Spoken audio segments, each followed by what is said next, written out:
नमस्कार, आप देख रहे हैं 4 पीएम और मैं हूँ आपके साथ निधि तिवारी। आप सभी को नए साल की ढेर सारी शुभकामनाएँ। उम्मीद है कि ये नया साल आपके जीवन में खुशियाँ, सेहत और सफलता लेकर आए। शुरुआत करते हैं आज की चर्चा की, जहाँ हम आज बात करेंगे भाजपा के बदजुबान मंत्री की। संस्कार की सीख देने वाले बीजेपी के जो वरिष्ठ मंत्री हैं, कैलाश विजयवर्गीय, उनकी ज़बान पर बिल्कुल भी लगाम नहीं है। इंदौर में बेमौत मर रहे लोगों पर जब सवाल पूछा गया उनसे, तो वो मंत्री जी को फोकट का काम लगता है। 10 घरों की चीत्कार इन्हें घंटा लगती है। और आपको बता दें कि जो इंदौर है, वहां पर जो भागीरथपुरा है, वहां पर 15 दिनों से मौत का तांडव चल रहा है। जहरीले पानी से लोग बीमार पड़ रहे हैं, अस्पताल में भर्ती हो रहे हैं। 10 से ज्यादा लोगों की मौत हो चुकी है। और नगर निगम जो है वो कैलाश विजयवर्गीय की नगर विकास विभाग में ही आता है। तो मंत्री जी से जब इन्हीं खामियों पर सवाल पूछा गया तो वो तिलमिला उठे। लेकिन फिर पत्रकार ने भी उन्हें ऑन कैमरा ही सबक सिखा दिया। और मंत्री जी की इतनी आलोचना हो उठी पूरे सोशल मीडिया पर हर जगह कि उन्हें माफी भी मांगनी पड़ गई। तो क्या किया है मंत्री जी ने, क्या है पूरा माजरा, इस पर आज हम चर्चा करेंगे। साथ ही साथ आज नए साल के पहले ही दिन भारतीय जनता पार्टी को बड़े झटके भी लगे हैं। उत्तराखंड में कानून व्यवस्था के मामले पर सरकार घिरी हुई है और कई मोर्चों पर राज्य सरकार पर सवाल उठ रहे हैं। और इस बीच पार्टी के नेता जो है वो भी पार्टी छोड़ रहे हैं, तो इस पर भी बात करेंगे और इस पर चर्चा करेंगे। इस चर्चा में हमारे साथ मौजूद है प्रोफेसर अखिल स्वामी सर। सर बहुत बहुत स्वागत है आपका। तो सर सबसे पहले तो हम बात करेंगे इंदौर की, कि मध्य प्रदेश का जो इंदौर है वहां पर जहरीला पानी पीने से कई लोगों का जो मौत का मामला है वो तूल पकड़ता जा रहा है। और इस मुद्दे पर सरकार की जवाबदेही, प्रशासन की भूमिका और सत्ता में बैठे लोगों के रवैये को लेकर भी अब सवाल खड़े हो रहे हैं। इस बीच कल रात से ही सोशल मीडिया पर एक वीडियो जो है बहुत ज्यादा वायरल हो रहा है। एनडीटीवी के एक रिपोर्टर है अनुराग द्वारी, उनके द्वारा शेयर किया गया है वीडियो। और इस वीडियो ने पूरे मामले को और भी ज्यादा गरमा दिया है। पहले वो वीडियो दिखाते हैं, उसके बाद इस पर हम चर्चा करते हैं।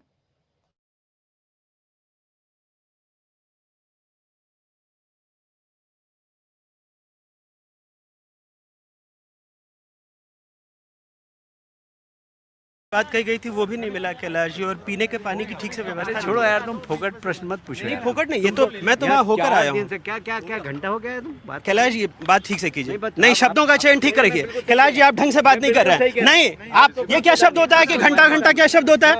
आप, मैं तो जाऊंगा, लहजा इनको सुधारने कहिए। इतने सीनियर मंत्री घंटा घंटा क्या बोलते रहते हैं? बात करने की तमीज नहीं है। हाँ और क्या, तुम मत किया करो, ठीक है?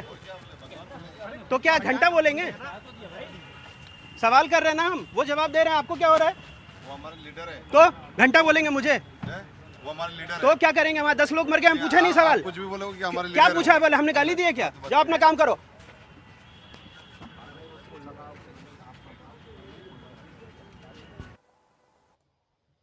तो ये सर पूरा मामला होता है और सुबह से ही वीडियो जो है सोशल मीडिया पर जबरदस्त तरीके से वायरल है। और पहले तो मंत्री जी ने कहा कि क्या फोकट का सवाल पूछते रहते हो, क्या घंटा हो गया? और पत्रकार ने भी जब मंत्री को मुंहतोड़ जवाब दिया तो वो आगे बढ़ गए। मतलब मंत्री जी को लोगों की जान जाना फोकट का सवाल लगता है। लगेगा भी क्यों नहीं, क्योंकि इन्होंने अपने अपनों को नहीं खोया है और ना ही इनके परिवार के लोग वो जहर मिला हुआ पीते हैं, जिसके पीने से लोग जो है वो इतने सारे लोगों की मौत हो गई। और मंत्री जी और उनके परिवार के लोग तो आरओ और फिल्टर का पानी पीते हैं। ऐसे में उनसे संवेदनशीलता की उम्मीद करना भी जो है बेईमानी होगी। लेकिन इस प्रकार से जो उनकी नाराजगी दिखाई दी है, जिस तरीके का रवैया दिखाई दिया है लोगों को बचाने का, अब आप देख रहे हैं कि पार्टी के भीतर इस तरह के लोग अगर होंगे, मोदी जी को आपने देखा ये कभी प्रेस कॉन्फ्रेंस करते नहीं, अगर अमित शाह करते हैं तो वो भी प्रेस कॉन्फ्रेंस में बौखला जाते हैं। तो सरकार जो है इनकी है, मंत्री ये खुद हैं, जिम्मेदारी इनकी है और सवालों से भाग भी ये रहे हैं। तो किस प्रकार से इनसे सवाल किया जाए कि ये झुंझलाए ना, बौखलाए ना? इस पूरे मामले को लेकर आपका क्या कहना है सर?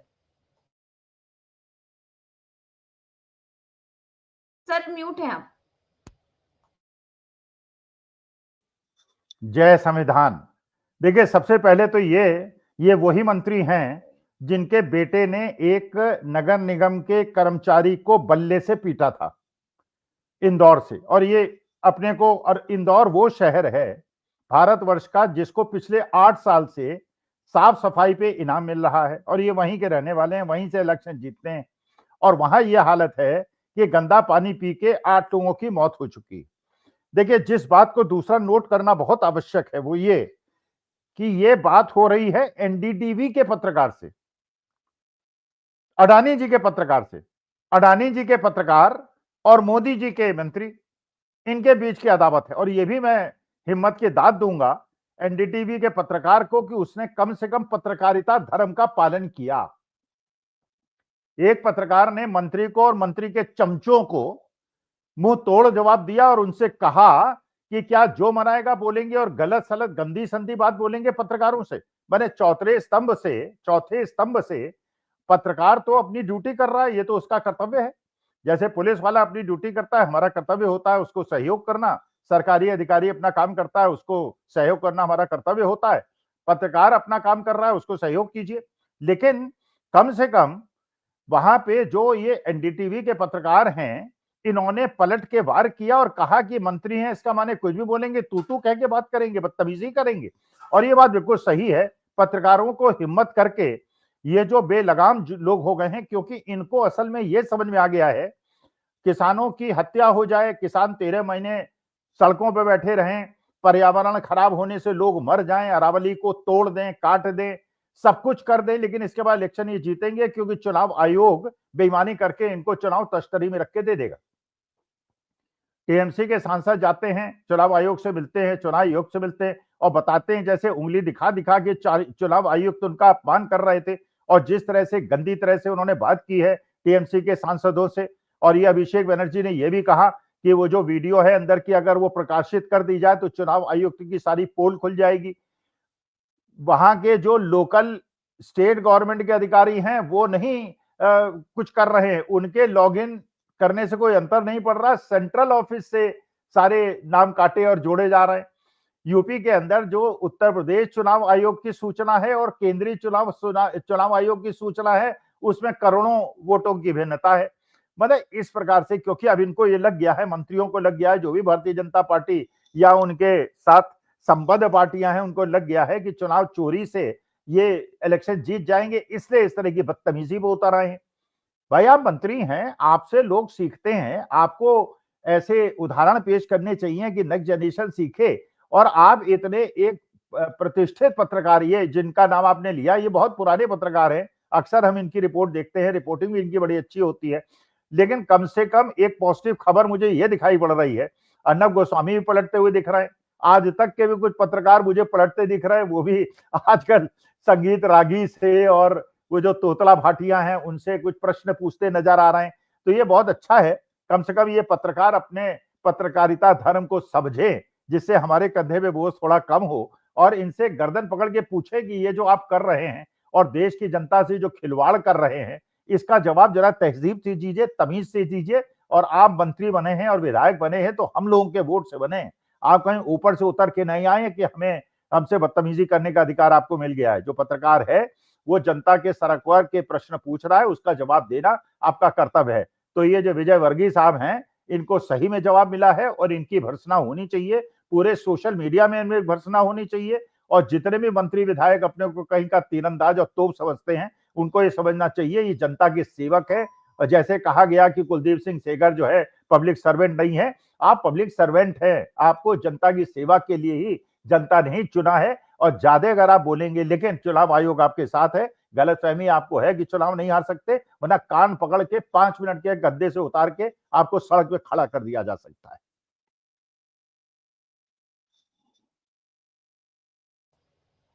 बिल्कुल सर, और इसीलिए जो है उन्हें माफी भी मांगनी पड़ी जब इतनी ज्यादा आलोचना हो गई। हर तरफ उनकी जो बयानबाजी है वो वायरल हो गई, उनका जो शब्द है, उनकी जो भाषा शैली है वो वायरल हो गया, तो उनको माफी भी मांगनी पड़ी और उन्हें ट्वीट करके खेद भी जताना पड़ा इस पर से। और क्या कहा उन्होंने, उनका जो ट्वीट है वो मैं दिखाती हूँ। लिखा है कि मैं और मेरी टीम पिछले 2 दिनों से बिना सोए प्रभावित क्षेत्र में लगातार स्थिति सुधारने में जुटी हुई है।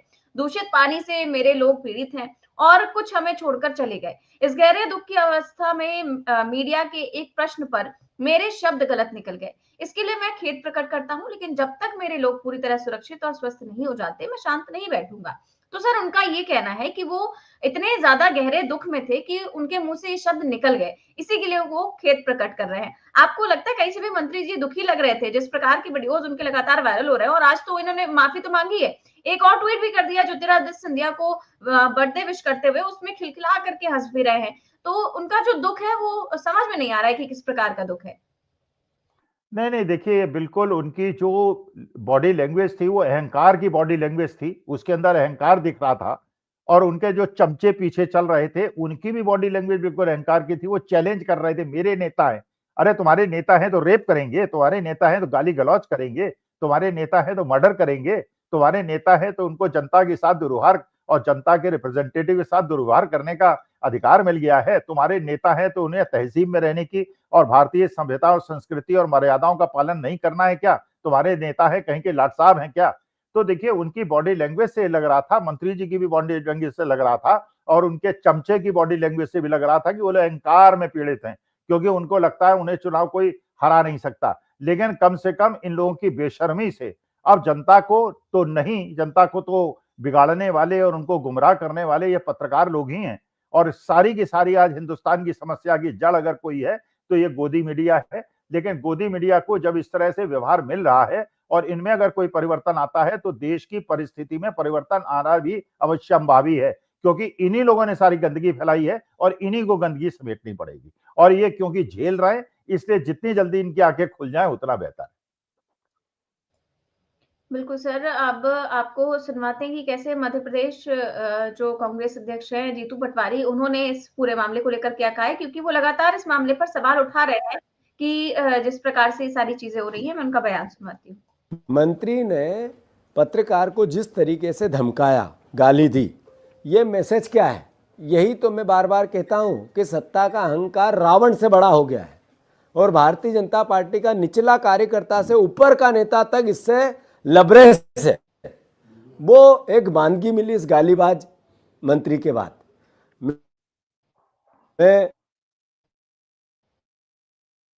मुख्यमंत्री जी से पूर्व नगरीय शासन मंत्री के नेतृत्व में हमने टीम गठित, आदरणीय सज्जन वर्मा, आदरणीय जयवर्धन सिंह जी। मैं मानता हूं कि हम अपनी पूरी जांच 5 तारीख को आएगी, उसके बाद अपना इलेक्शन लेंगे, कांग्रेस पार्टी लेगी। पर मुख्यमंत्री अपनी रीढ़ की हड्डी बताए, जिनके कारण 13 मौतें हुई उनको कम से कम पद से हटाएं। उन जिनके कारण 13 मौतें हुई उन पर गैर इरादतन हत्या का केस दर्ज हो। जो महापौर है उसकी ड्यूटी बनती है या नहीं बनती है? जो कर्मचारी संबंधित आते हैं उनकी ड्यूटी, उनकी जवाबदेही बनती है या नहीं बनती है? उन पर मुकदमा क्यों दर्ज नहीं होना चाहिए? हमारे कार्यकर्ता कल गए थे मुकदमा दर्ज कराने, उनको मारने लगे, पर मुकदमा दर्ज नहीं करेंगे। ये मैसेज क्या था? सत्ता का अहंकार। मैं फिर से मुख्यमंत्री जी से आग्रह करता हूं, आपके मंत्री ने कहा 25 लाख देने का, जो मर गए उनके लिए, आपने 2 लाख का चेक दिया। 1 करोड़ रुपए पर परिवार को मुआवजा दो, क्योंकि हत्या हुई है आपकी सरकार के कारण। दूसरा, जो इलाज को लेकर असहज है परिवारजन, किसी न किसी प्रकार का संदेह पैदा होता है, उसमें अधिकारियों को बोल के सख्ती लाओ कि परिजनों को किसी प्रकार की परेशानी ना हो। आज भी सैकड़ों की तादाद में लोग भर्ती हैं। इसका मतलब है कि लगातार इस तरह की घटनाएं बढ़ रही है। तो सर सुना आपने, और ये भी इल्जाम है कि भाई वहां पर लोगों को कहा गया कि फ्री में इलाज होगा और उसके बाद जो लोग पैसे नहीं दे रहे उनको लौटा दिया जा रहा है। ऐसी हालत में जब इतने मतलब 200 से ज्यादा लोग वहां पर भर्ती हैं, 10 से ज्यादा लोगों की मौत हो चुकी है और इस हालात में भी ये सारी चीजें चल रही है और मंत्री जी जिस प्रकार से ये सब कुछ कर रहे हैं कि क्योंकि वो खोने वालों का दर्द नहीं समझ सकते हैं, ना तो उस माँ की चीत्कार उनके कानों तक पहुंच सकती है जिसने अपने बच्चे को वो पानी पिलाया और उसकी जो है गोद सूनी हो गई, उस पानी का घूंट मंत्री या उनके परिवार के गले से नीचे नहीं उतरता, तो शायद उनकी भाषा तो ऐसी हो सकती है, लेकिन ख्याल रखना भी तो उन्हीं की जिम्मेदारी है। खुद अगर मंत्री जी ही इस सबसे पल्ला झाड़ लेंगे और खुद वहां की सरकार अगर पल्ला झाड़ लेगी, जैसा कि बताया जा रहा है वहां के अस्पताल से जो लोग बाहर निकल रहे हैं वो कह रहे हैं क्योंकि हमने पैसा जमा नहीं किया इसलिए जो है वहां पे इलाज नहीं मिल रहा है, इसको लेकर के क्या कहेंगे? इस पर कैसे जिम्मेदारी से पल्ला झाड़ेंगे? नहीं देखो, ये उसी प्रकार की बात है, जब ब्रजभूषण शरण सिंह इस प्रकार की दुष्टता करता है तो उसके समर्थन में भी कुछ नारियां उसके क्षेत्र की खड़ी हो जाती हैं और उनका समर्थन करती हैं। जब ये कुलदीप सिंह सेंगर ने जो अन्याय किया था, वो लड़की के विरोध में लोग खड़ी हो जाती हैं, औरतें खड़ी हो जाती हैं, कुलदीप सिंह सेंगर का समर्थन करने लगती हैं। यही तो मुश्किल है निधि आज के तारीख में भारतवर्ष के अंदर। गंदी से गंदी चीजें धृतराष्ट्र को, दुर्योधन को, दुशासन को, इन लोग का भी समर्थन करने के लिए लोग तैयार हो जाते हैं। कम से कम उस जमाने में आंख झुका के बैठ गए थे, लेकिन किसी ने भी समर्थन नहीं किया था दुशासन और उनका। लेकिन आज की तारीख में तो दुर्योधन दुशासन अगर दोबारा इस प्रकार के कृत्य करे क्या कर रहे हैं, और जिस प्रकार से ये लोग कर रहे हैं, और उसके बावजूद लोग उनके समर्थन में खड़े हो रहे हैं। तो ये जो भाषा है, मंत्री जी ने जो भाषा का प्रयोग किया, उसी से तो सरकारी अधिकारियों को इंडिकेशन मिलता है। भाई मोदी जी कहते हैं कि ये सोना लूट के ले जाएंगे, तुम्हारा मंगलसूत्र लूट के ले जाएंगे। अरे 1,40,000 रुपए तोले के सोने से आज कितनी मध्यम वर्ग के परिवार हैं जो मंगलसूत्र बना पाएंगी और सोना पहन पाएंगी, और चोर डकैत उसको लूट क्यों नहीं लेंगे। 1,40,000, 2 लाख से ऊपर की चांदी, ये देश की हालत बना दी है कि जहां पे किसान अपनी 2 बोरी गेहूं से 1 तोला सोना खरीद सकता था, आज 100 बोरी से भी 1 तोला सोना नहीं खरीद सकता। ये तो किसानों की आपने हालत बना दी, ये तो देश की हालत बना दी। पढ़ाई करने के लिए पैसा नहीं, सब कुछ प्राइवेटाइज, सरकारी हॉस्पिटल में ट्रीटमेंट नहीं मिलेगा, प्राइवेट हॉस्पिटल को अफोर्ड नहीं कर सकते। मारे हर चीज को इन्होंने नामुमकिन कर दिया है, और सोशल मीडिया में चलाते हैं मोदी है तो मुमकिन है। तो देखिए ये प्रेरणा मिलती है, नीचे वालों को प्रेरणा मिलती है। बड़े नेता एक संदेश देते हैं कि ये कुछ नहीं कर पाएंगे, और ये पत्रकार हो, चाहे कोई हो, चाहे जज हो। अब तो ये लोग जजों को निर्देश देने लगे हैं। और न्यूयॉर्क टाइम्स में जो ये खबर छपी है, जिसमें बताया गया है कि आरएसएस ने कैसे सारी संस्थाओं पे कब्जा कर लिया है। अब आप सोचिए निधि, लोकतंत्र कैसे चलता है। लोकतंत्र ऐसे चलता है कि हर विचारधारा के लोग ऑर्गेनाइजेशन में हों, और जो वो निर्णय ले तो विचारधारा के आधार पे न लें, संविधान के अनुसार लें। लेकिन अगर सारे के सारे टीचिंग में, एकेडमिक्स में, जुडिशरी में, सारी आपके जर्नलिज्म में, हर जगह अगर एक ही विचारधारा चलेगी और दूसरी विचारधारा उसको काउंटर करने के लिए नहीं होगी, तानाशाही। और इसमें अंतर क्या होता है, यही तो तानाशाही है। पिछले 11 साल में केवल आरएसएस के लोगों को बड़े बड़े पदों में बिठाया गया। और आज मैंने आपके 4 PM के कार्यक्रम में एक अमेरिकन व्यक्ति से बात की है जो इंडियन ओरिजिन का है। कल सुबह 8:30 बजे आपके दर्शक श्रोता उसको देख पाएंगे। उसमें उन्होंने बताया है कि हम लोग खतरे से भरे हुए घर के अंदर छुप के बैठे हुए हैं, बाहर नहीं निकल रहे हैं। बाहर इसलिए नहीं निकल रहे हैं जबकि न्यू ईयर ईव थी उनकी 4 घंटे पहले, 5 घंटे पहले, कि हम घर से इसलिए नहीं निकल रहे हैं, मॉल्स में नहीं जा रहे हैं, कहीं डांस करने नहीं जा रहे हैं, क्योंकि हमें खतरा है कि ये हॉलीडेज जब खत्म हो जाएंगी उसके बाद हम भारतीयों को ये लोग कैसे ट्रीट करेंगे। वहां के जो अतिवादी दक्षिणपंथी लोग हैं वो हमसे कैसे बदला लेंगे। लोग अपने घर से ट्रेवल नहीं कर रहे हैं, एयरपोर्ट्स में नहीं जा रहे हैं, बसों में नहीं जा रहे हैं, ट्रेन में नहीं जा रहे हैं, घर में दुबके बैठे हुए हैं। ये हाल बना दिया है इन दक्षिणपंथी लोगों ने भारतवर्ष के, हमारे देश के अंदर क्रिश्चियनों से बदतमीजी करके, विदेशियों से बदतमीजी करके, जापानीज से बदतमीजी करके, और सारे एक इस प्रकार के मैसेजेस देके पूरे देश विश्व के अंदर हमारे भारतवासियों का जीवन इन लोगों ने दूभर कर दिया है। और उसमें ये कैलाश विजयवर्गीय नाम टाइप के लोग भी है। बिल्कुल ठीक बात कहा सर आपने। अब हम चर्चा करते हैं उत्तराखंड में जो अंकिता भंडारी का मामला है वो फिर से सामने आया है, और बीजेपी के ही जो नेता है वो अपनी ही पार्टी के नेताओं पर आरोप लगा रहे हैं। लेकिन उसी पार्टी की सरकार उन्हीं नेताओं पर कार्रवाई नहीं कर रही है, सफाई दे रही है। पर अब नाराज जो बीजेपी के लोग हैं वो इस्तीफा दे रहे हैं, और इस्तीफे को लेकर के बहुत सारी बातें इस समय पूरे प्रदेश में चल रही हैं कि आखिरकार इतना बड़ा केस जिस मामले में बीजेपी पर तमाम आरोप हैं, और उसके बाद में जो देखिए आप खबर है कि नए साल पर बीजेपी को झटका, भगत राम कोठारी का इस्तीफा अंकिता भंडारी केस से लिंक है। तो सर ये उत्तराखंड में ये नेता है, भाजपा के वरिष्ठ नेता है, पूर्व राज्य मंत्री हैं, समाज सेवी हैं, भगत राम कोठारी।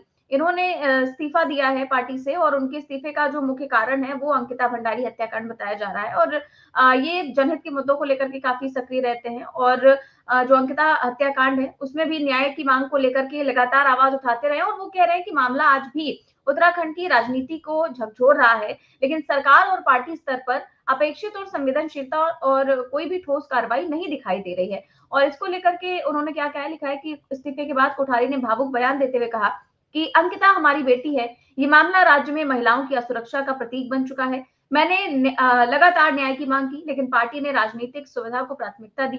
यही कारण है कि मुझे भारी मन से पार्टी छोड़ने का फैसला लेना पड़ा।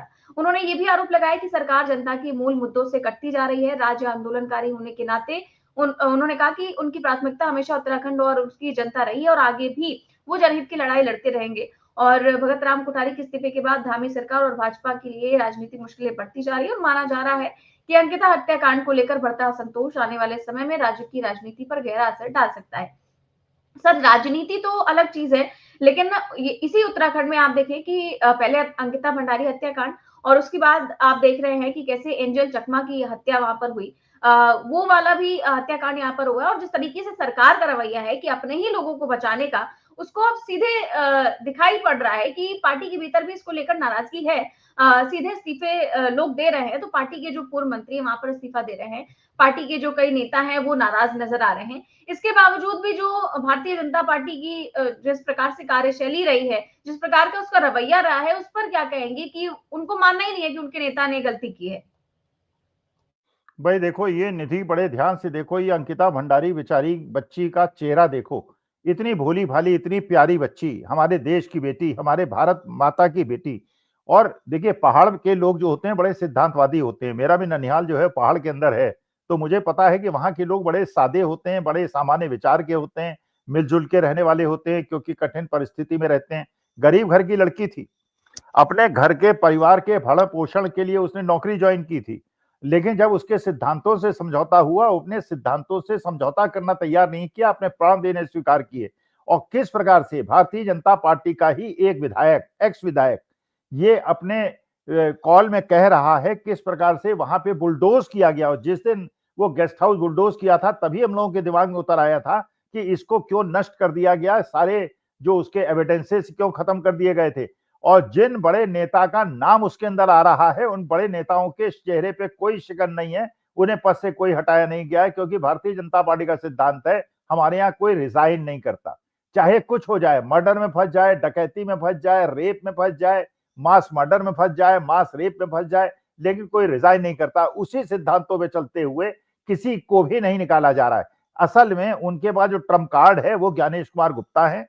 उन्हें पता है कि अगर हमने सिद्धांतों पे आके भारतीय जनता पार्टी से विरोध कर दिया, अगला इलेक्शन जीत नहीं पाएंगे। इलेक्शन जीतने के लिए हमें ज्ञानेश कुमार गुप्ता और बेईमानी का सहारा लेना पड़ेगा। भारतीय जनता पार्टी के पास ये बेईमानी का सहारा है। आज बैलेट पेपर से चुनाव हो जाए, सही चुनाव लिस्ट बन जाए, असली भारत के रहने वाले लोग एक आदमी एक वोट दे, तो भारतीय जनता पार्टी को पूरे हिंदुस्तान में 2 सीटें न मिले, केवल बेईमानी पे आधारित है। तो जितने गुंडे, बदमाश और बवाली हैं, उनके हाथ में आज के तात में तंत्र आ रहा है। शाम को दारू पीते हैं, मुर्गे खाते हैं, दिन भर लोगों को गाली देते हैं, आतंकित करते हैं और डराते हैं। जो भी सिद्धांतों की बात करता है, महात्मा गांधी की बात करता है, भारत माता की बात करता है, उसे आतंकित करते हैं। यही समाज में हो रहा है, यही देश में हो रहा है। इसीलिए हमारे देशवासी जो विदेश में रह रहे हैं, अभी तो जापानी एक परिवार के साथ इन्होंने बेहूदगी की है, कहीं साउथ कोरिया के परिवार के साथ करते हैं। ये जब विदेश में हमारे भारतीयों के साथ, जिसके लिए मैं पहले से आगाह करता आ रहा हूं, जो खतरा मैं भांप रहा हूं, वो विदेश में रह रहे भारतीयों के साथ। और जयशंकर जाते हैं बांग्लादेश, वहां पाकिस्तान और बांग्लादेश के मंत्रियों से हाथ मिलाते हैं, और उन लोगों से जो हमारे देश के लोगों की हत्या करते हैं, और बाकी कहते हैं साहब वो क्रिकेटर ने उनसे हाथ नहीं मिलाया। चेहरा देखिए जयशंकर साहब को, शर्म नहीं आती इनको। मंत्री बने हुए हैं, आईएफएस अधिकारी थे, और वो लोग जो हमारे देश के लोगों को मारते हैं उनसे हाथ मिला के खड़े हुए। शर्म आनी चाहिए इन लोगों को। बिल्कुल सही कह रहे हैं सर आप कि इस प्रकार का जो इनका रवैया है, आपको याद होगा जब भारत ने पाकिस्तान से जब मैच खेला था तब हाथ मिलाने को लेकर के कितनी राजनीति की थी। अब खुद ही भारतीयों के कातिल से वो हाथ मिला रहे हैं, और ये जो है इनका जो रवैया है वो साफ देखने को मिल भी रहा है कि जो चेहरे पर इतनी प्यारी सी मुस्कान भी है उनके, लग नहीं रहा है कि वो हमारे देश के कातिलों से हाथ मिला रहे हैं। और आप देखिए कि इसी प्रकार की जो आपने वोट की बात की कि भाई अगर वोट में धांधली नहीं रुकेगी तो फिर जो है बीजेपी हमेशा सरकार बनाने में कामयाब रहेगी ही रहेगी। लेकिन इसके नाम पर जो एसआईआर हो रहा है, उस एसआईआर में किस प्रकार की चीजें देखी जा रही हैं कि पहले तो बीएलओस की मौत हुई, आपने देखा था कि लगातार इसकी खबरें सामने आई। अब जो है वो मौत की खबरें नागरिकों की है, बंगाल के नागरिकों की, और वहां पर जिस प्रकार का रवैया चुनाव आयोग का देखने को मिल रहा है, उससे वहां पर मौतें हो रही हैं। और किस प्रकार की खबर है वो भी मैं दिखा देती हूँ। लिखा हुआ है कि देखिए, बंगाल एसआईआर नोटिस मिलने के बाद 3 बुजुर्गों की मौत, सीसी ज्ञानेश कुमार के खिलाफ पुलिस में शिकायत। तो पुलिस में शिकायत की गई है, किस चीज को लेकर के? लिखा है कि पश्चिम बंगाल में मतदाता सूची के विशेष निरीक्षण की प्रक्रिया विवादों के केंद्र में आ गई है। राज्य के अलग अलग जिलों में सुनवाई का नोटिस मिलने के बाद 3 बुजुर्गों की मौत हो गई है। इस मामले में पीड़ित परिवारों ने मुख्य चुनाव आयुक्त ज्ञानेश कुमार और बंगाल के मुख्य निर्वाचन अधिकारी मनोज अग्रवाल को जिम्मेदार ठहराते हुए पुलिस में शिकायत दर्ज कराई है। सर अब पुलिस में शिकायत दर्ज करवाई गई है, लेकिन ये जो मौतें हो रही हैं, पहले बीएलओज की मौतें, अब वहां के आम नागरिकों की मौतें, कि इतना प्रेशर उनके ऊपर डाला जा रहा है कि वो मतलब उनकी मौत ही हो जा रही है। और इस प्रकार से जब वो लोग पुलिस में जाते हैं तो वहां तो कुछ भी नहीं होने वाला है, क्योंकि रूल है भाई, उनका कुछ भी नहीं हो सकता है। क्या इसका निष्कर्ष निकाला जा सकता है सर? यही निष्कर्ष निकाला जा सकता है, ज्ञानेश कुमार गुप्ता और मनोज कुमार अग्रवाल को अरेस्ट कर ले बंगाल पुलिस और इनको उठा के ले जाए और इनको उठा के जेल के अंदर सींगचे के अंदर बंद कर दे, 4x4 के कमरे में बंद कर दे। ये इस प्रकार से ये समझ रहे हैं जैसे कहीं के लाट साहब हैं, कहीं के राजा महाराजा हैं, लोगों की जान को ले रहे हैं। भाई किसी भी आदमी को निधि आप सोचिए, मुझी को कह दिया जाए, आपको कह दिया जाए कि भारतीय नागरिक नहीं, अरे 6 पुश्ते तो हम प्रूव कर सकते हैं भारत के हैं। आज से 50 साल पहले हमने पढ़ाई की है, 60 साल पहले हाई स्कूल किया, इंटरमीडिएट किया, लेकिन ज्ञानेश कुमार गुप्ता जी कह देंगे नहीं आप भारतीय नागरिक नहीं, आपको वोट देने का अधिकार नहीं है, आप घुसपैठी हैं, तो मानी बात है कि हार्ट अटैक आ जाएगा, आदमी मर जाएगा। तो ये तो दुष्टता हो रही है देश के अंदर, जिसको मना रहा है मार काट रहे हैं। मैं एक बात कर रहा था, आसाम के एक व्यक्ति से बात कर रहा था, अपनी डिबेट में मैंने बात की, वो आसाम का व्यक्ति कह रहा है उन्होंने कर क्या रहे हैं आसाम के अंदर कि लोगों की मुसलमान बस्तियों को बुलडोज कर रहे हैं। अच्छा, बुलडोज करके कह रहे हैं कि हमने बांग्लादेशी रोहिंग्यास को जो है हटा दिया। अरे वो एक जगह से हट रहे हैं, दूसरी जगह जाके बैठ जा रहे हैं।